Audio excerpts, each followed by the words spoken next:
જય માતાજી, જય શ્રી રામ મિત્રો. હું છું પેડ માસ્ટર મિલન ને સ્વાગત છે તમારું મારા વ્લોગમાં. અને આજે આપણે નવો વ્લોગ લઈને આવી ગયા છીએ. આજે આપણે જવાનું છે મારા મામાના ઘરે જવાનું છે, પાલીતાણા આગળ હસ્તગીરી પાસે જાળિયા. અને ત્યાં આજે આપણે કરવાનું છે પાર્ટી. શેણાના લીલા શેણાનું શાક ખાવાનું છે શેત્રુજી ડેમમાં થઈ. અને અહીંથી પહેલાં ક્યાં જવું છે શેઠ? આપણે હસ્તગીરી જાળિયા.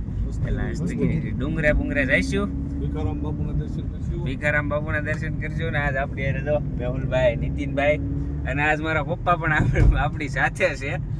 આજ ક્યાંય મારા પપ્પા તો ન હોય હારે, પણ આજ તો મારા પપ્પા હારે જ છે. એટલે બધા બ્લોગમાં બન્યા રહીજો.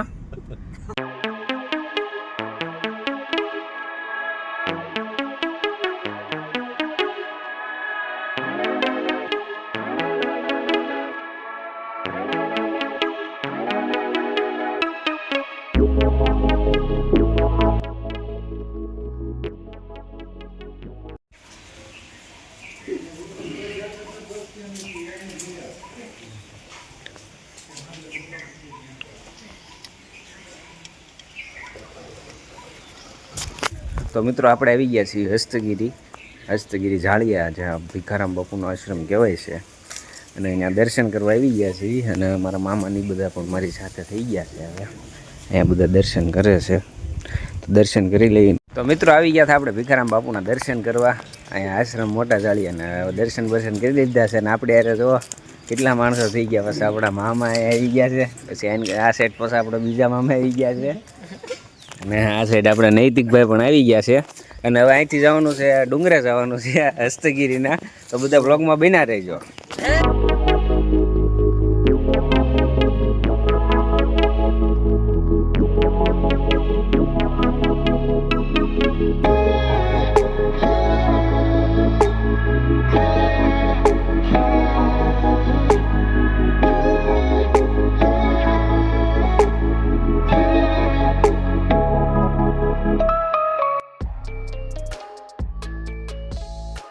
મિત્રો આપણે પહોંચી ગયા છીએ હસ્તગીરી ડુંગરેની ઉપર ચડી ગયા.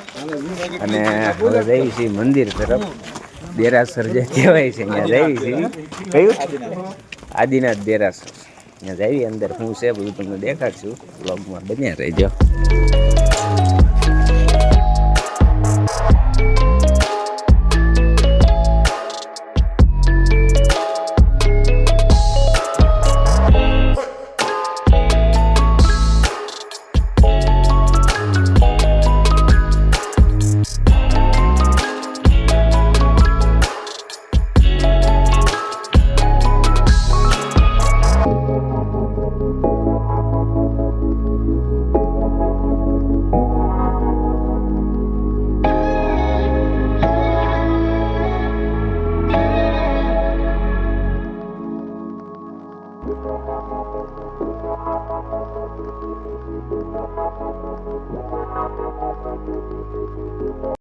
તો મિત્રો અહીંયા હસ્તગીરી આપણે આવ્યા હતા ડુંગરે. અને એની બાજુમાં એક ડુંગર નાનો છે, એની ઉપર પણ એક નવું મંદિર બની રહ્યું છે જૈન લોકોનું.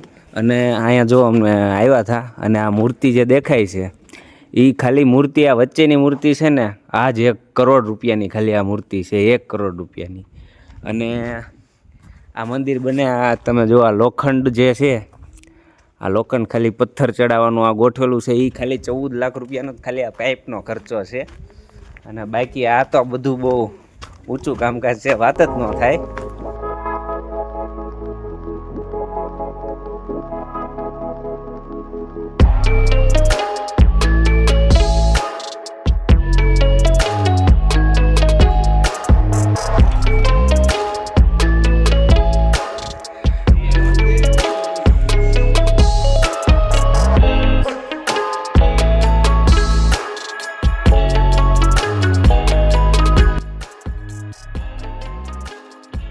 તો હસ્તગીરી ડુંગરે ગયા અને પછી ડુંગરો ઉતરીને હવે આપણે પાર્ટી કરવાની છે. આજ ભાઈબંધ આજ શેનું શાક ખાવાનું છે?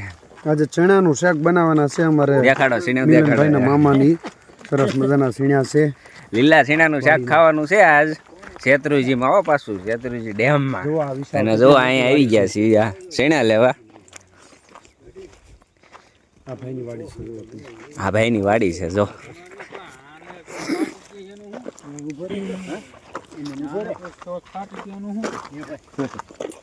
શેઠ આ ચણા કહીને તમને કેવું લાગે છે? અરે બહુ ચીકણું લાગે છે. તો મિત્રો અહીંથી ચણા લઈ લીધા છે અને હવે ચણા બીણા લઈને હવે જવાનું છે આપણા મામાની વાડીએ. ત્યાં જઈને આપણે શાક બાક બનાવવાનું છે અને તમને દેખાડવું કે આજ કેમ શાક બને ચણાનું. તો અહીંયા ચણા પણ આવી ગયા છે. આ ઈટાસી પણ કરી ગયા છે આજ આપણે.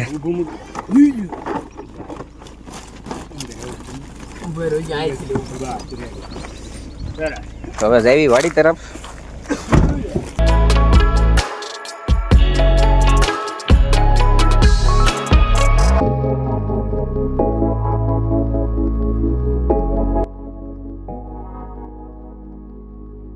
મિત્રો ચણા લાવી અને અહીંયા ફોલવાનું શરૂ કરી દીધું છે અને જો એટલા ચણા ત્યાં ફોલી નાખ્યા છે ને હજી ફોલવાનું શરૂ છે. ખાલી 2 મિનિટમાં અમાર મેહુલભાઈ ચણા ફોલે છે. કેવું લાગે ચણા ફોલવામાં?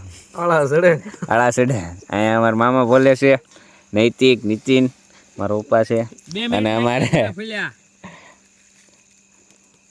કેમ ટીકા કેમ લાગે છે?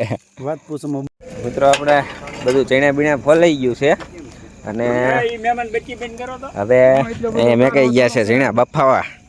દેખાડો તો જુઓ ચણા બીણા બફાઈ છે અને આ સાઈડ અમારે મેહુલભાઈ અને નીતિનભાઈ બે ટમેટા સુધારે છે સરસ મજાના. જુઓ આ કોઈ સુધાર્યું? આ ભાઈ તો પછી આવ્યો. હા ભાઈ તો ટમેટામાં આવ્યા એ મને ખબર છે. ત્યાં સુધી જ મારે હારે હતા. અત્યાર સુધી સીણા ફોલતા હતા. હું ડુંગો લ્યો.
તો આપણા ચણાનું શાક થઈ ગયું છે રેડી અને બધાય ખાવાનું પણ શરૂ કરી દીધું છે. અને જો અહીંયા શાક કેવું મસ્ત આમ જોયામાં તો લાગે છે એક નંબર અને બન્યું પણ એક નંબર હશે. કેમ લાગે શેઠ તમે શાખ્યું? એક નંબર શાક. કેમ લાગ્યું મેહુલભાઈ? મજા આવી ગઈ બધાને? આ તો બધું વેચી દીધું છે ને હવે ખાઈ લેવી. મિત્રો પાર્ટી પૂરી કરીને આપણે નીકળી ગયા હતા અને પાલિતાના પહોંચ્યા એટલે આપણી ગાડીને પડી ગયું પંચર જોરદાર. અને આપણા અંકિતભાઈ ભાઈબંધ હતા દુકાન અડધી રાતે ખોલી નકર તો જદાઈ જાત. અવડો બોલ કાઢ્યો જુઓ,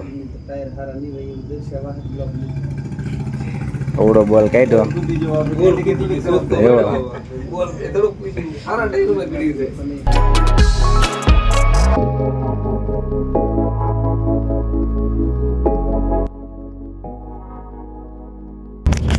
તો મિત્રો પંચર કરાવી નાખ્યું છે અને હવે જઈએ છીએ ભાવનગર તરફ અને બ્લોગ અહીંયા ધ્યાન કરશું. આવ થાકી ગયા છે હવે હોઈ જઈએ છીએ અને હવે મળશું બીજા નવા બ્લોગ સાથે. ત્યાં સુધી બાય.